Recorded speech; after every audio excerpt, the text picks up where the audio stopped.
Bueno, vamos a hacer el ejercicio 1 de la sección 1 del trabajo práctico avanzado de álgebras de Boole, en donde empieza a hablar de relaciones de orden.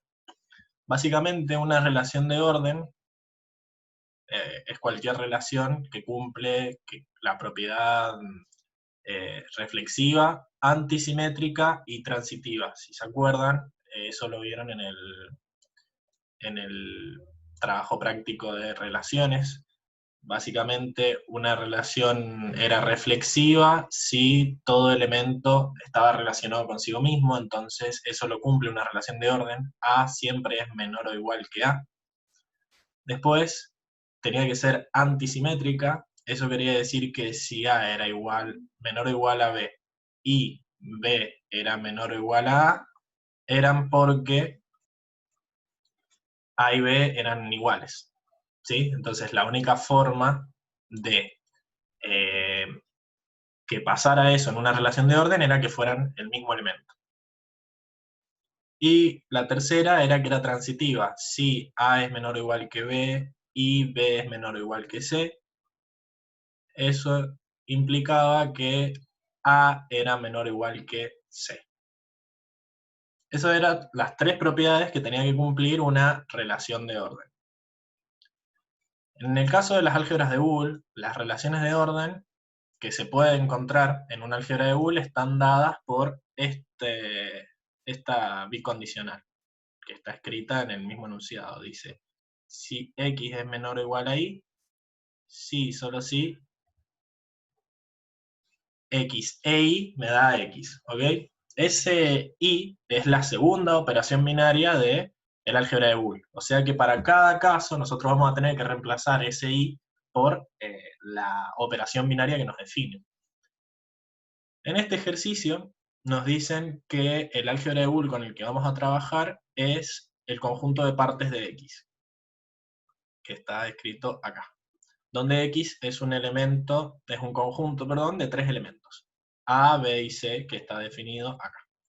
Entonces, por si no se acordaban, el conjunto de partes eran todos los subconjuntos de ese conjunto x.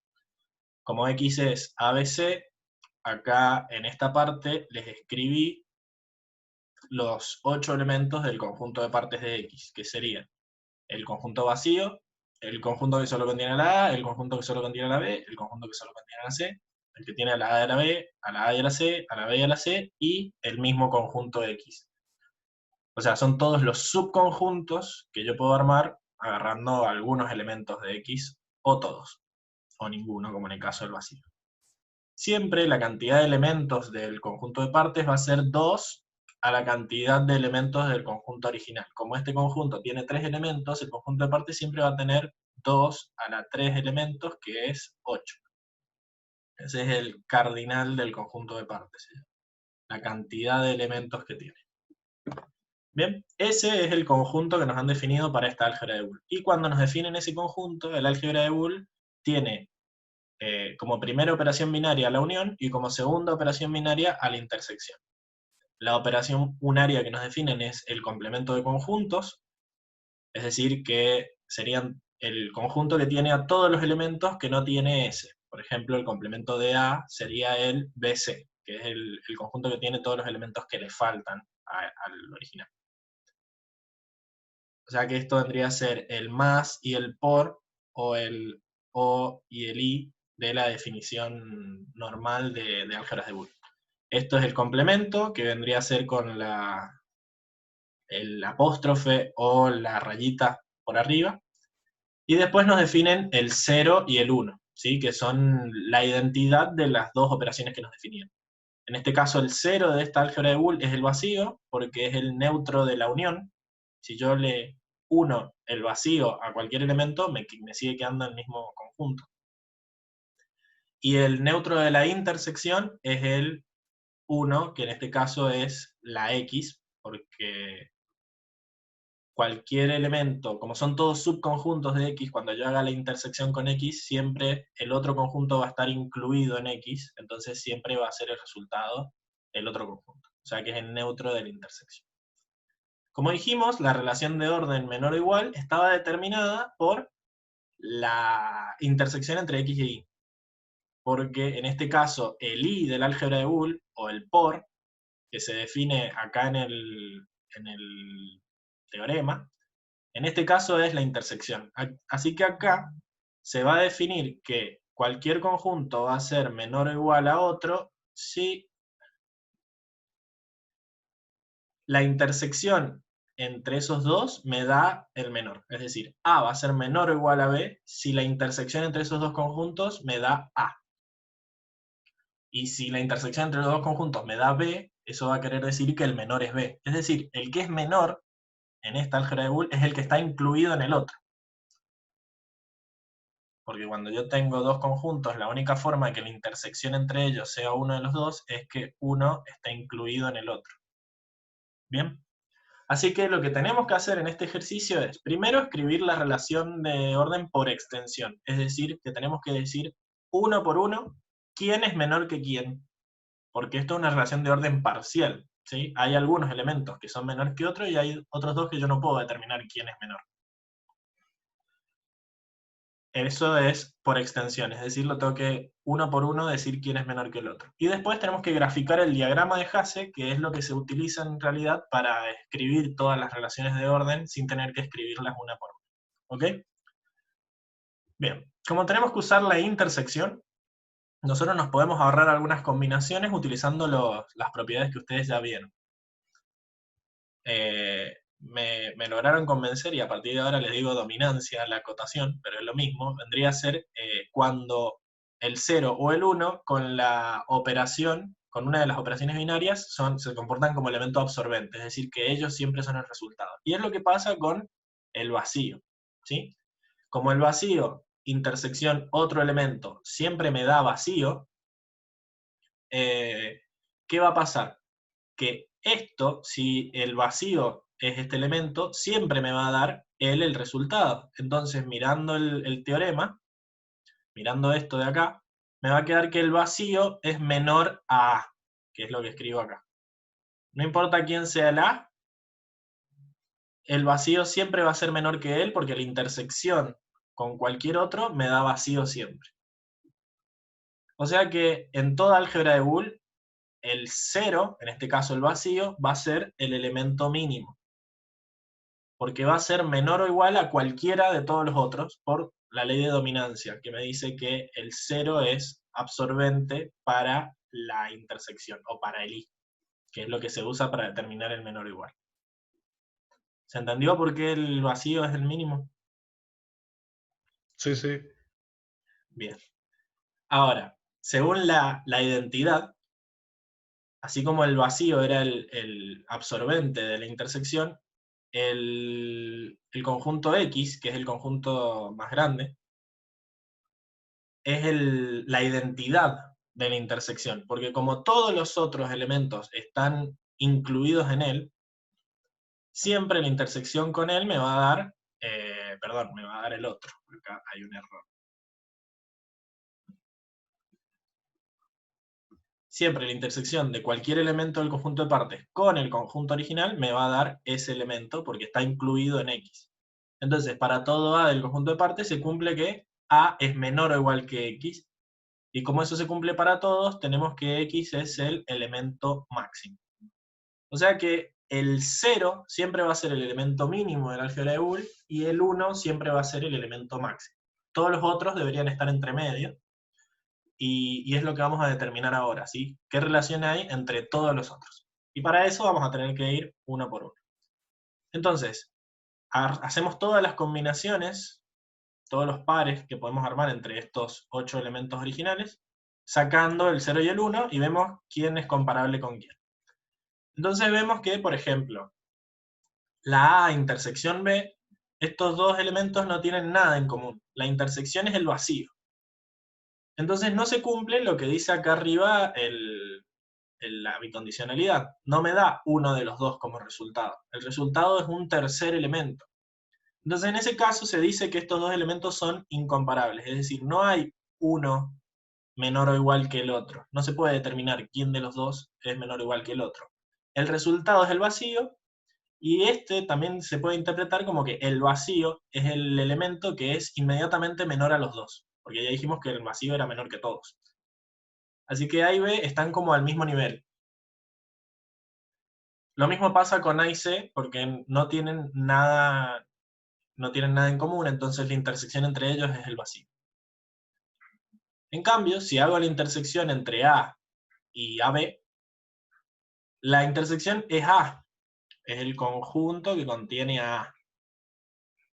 O sea que se cumple lo que está pasando acá en el teorema, de que uno de los dos operandos me da el resultado cuando hago la intersección. Entonces, el resultado es menor que el otro. En este caso, concluimos que el conjunto que tiene a la A es menor o igual que el conjunto que tiene a la A y a la B, porque de vuelta está incluido en el otro. Siempre que uno de los conjuntos está incluido en el otro, va a ser menor. Y así seguimos con todos. Con la B y C me da que son incorporables, con la A y la C me da A de vuelta, entonces la A es menor que la AC, y así, todas las combinaciones. La B va a ser comparable con los elementos, con los conjuntos que tengan más elementos, pero que también tengan a la B. Entonces B es menor que AB y es menor que BC. Y por otro lado, la C es menor que los elementos que tienen, que los conjuntos que tienen más elementos, pero que también tienen la C. Entonces es menor que este y es menor que este. Y después los que tienen dos elementos, acá también nos da que las tres combinaciones son incomparables, pero, por ejemplo, acá la intersección entre AB y AC me da A. Como no me da ninguno de los dos operandos, digo que son incomparables, pero que el resultado sea A me indica que el elemento más próximo, que es menor a ambos, es la A. En los otros casos, cuando eran incomparables, me daba vacío, porque el menor era el vacío. ¿Bien? Esto es lo que te pide en el ejercicio A. Escribir la relación por extensión para B. O sea que tenemos que elegir toda, teníamos que terminar escribiendo quién era menor que quién para todas las combinaciones. Todo eso se puede resumir en el diagrama de Hasse, que es lo que vamos a hacer ahora. El diagrama de Hasse es un grafo, ¿sí? Volvieron los grafos en forma de diagrama de Hasse, que nos indica todas las relaciones, pero omitiendo las cosas que sabemos porque sabemos que es una relación de orden, que eran las tres de arriba. Estas tres propiedades que escribí acá arriba, la propiedad reflexiva, antisimétrica y transitiva. El diagrama de Hasse las obvia porque sabe que estamos hablando de relaciones de orden. Entonces, solo va a graficar, en vez de graficar todas las relaciones como hicimos por extensión, va a graficar solo las que nos dan información porque ya sabemos que es reflexiva, antisimétrica y transitiva. Es decir, si yo en el diagrama de Hasse, que lo voy a hacer acá abajo, graficara todas las relaciones, en realidad que no las he escrito acá, yo tendría que poner que también la intersección entre A y A me da A.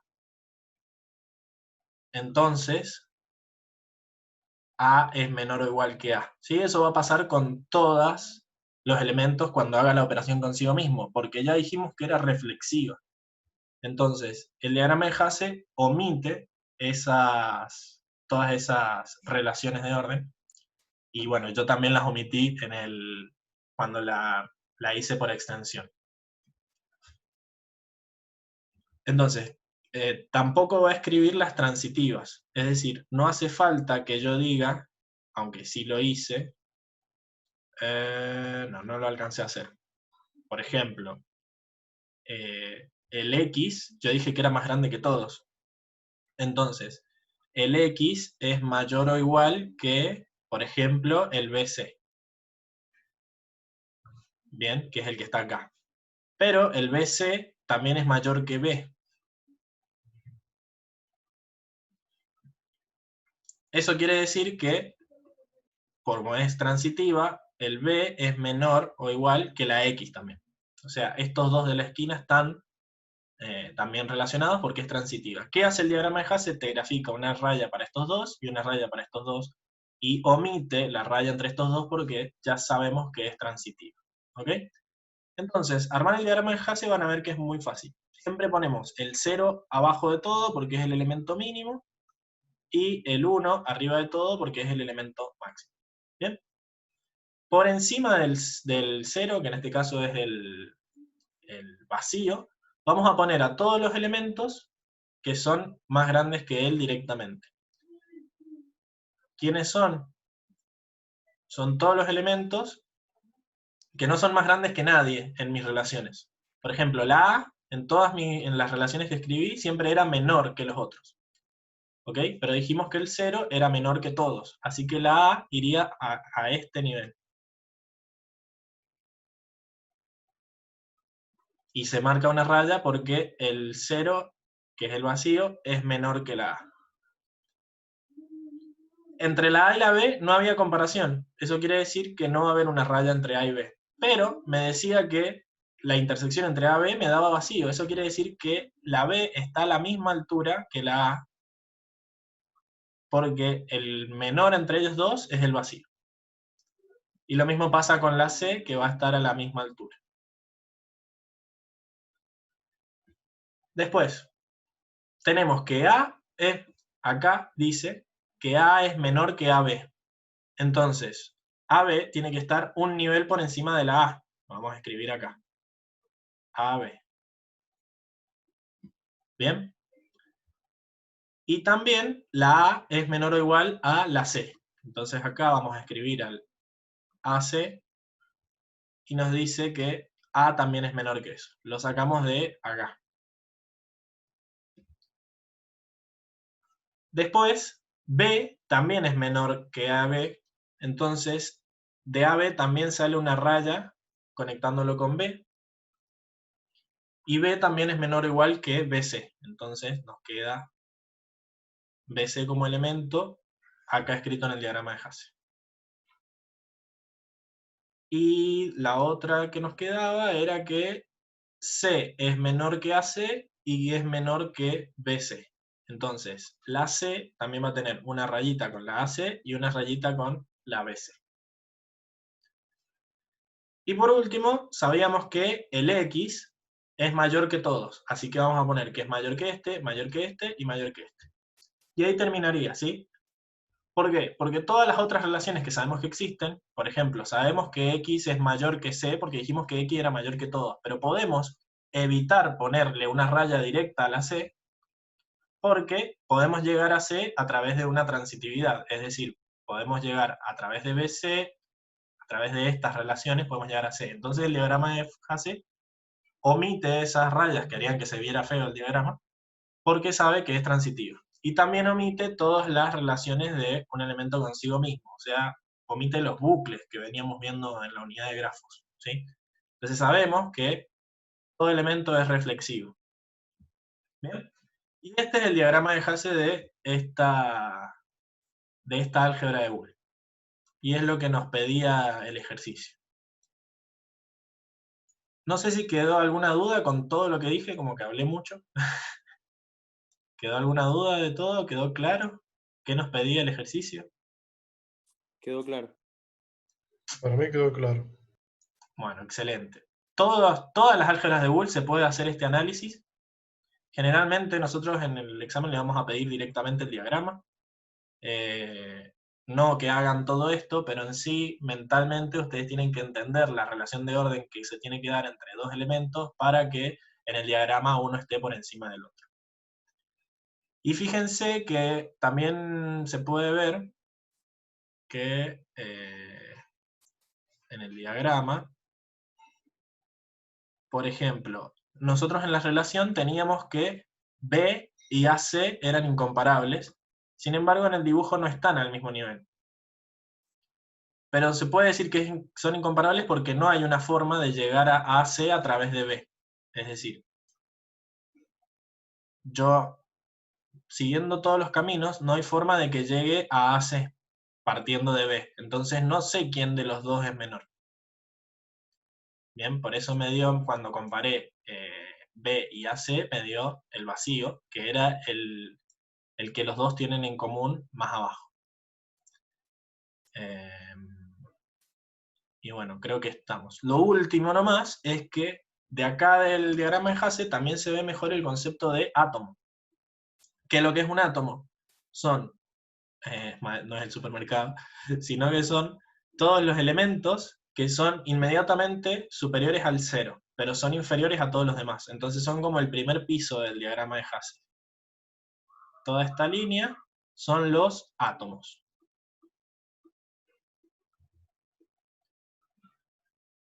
¿Bien? Que es lo que nos pueden llegar a pedir en otro ejercicio, creo, de la misma sección. ¿Por qué se les llama átomos? Porque a partir de ellos se pueden construir todos los otros elementos mediante la otra operación binaria, ¿sí? Cualquier otro elemento de esta álgebra de Boole se puede construir a partir de uniones de los átomos, ¿sí? Excepto el cero. Entonces, por eso se les llama átomos, porque son la pieza fundamental del álgebra de Boole. Y bueno, eso sería todo.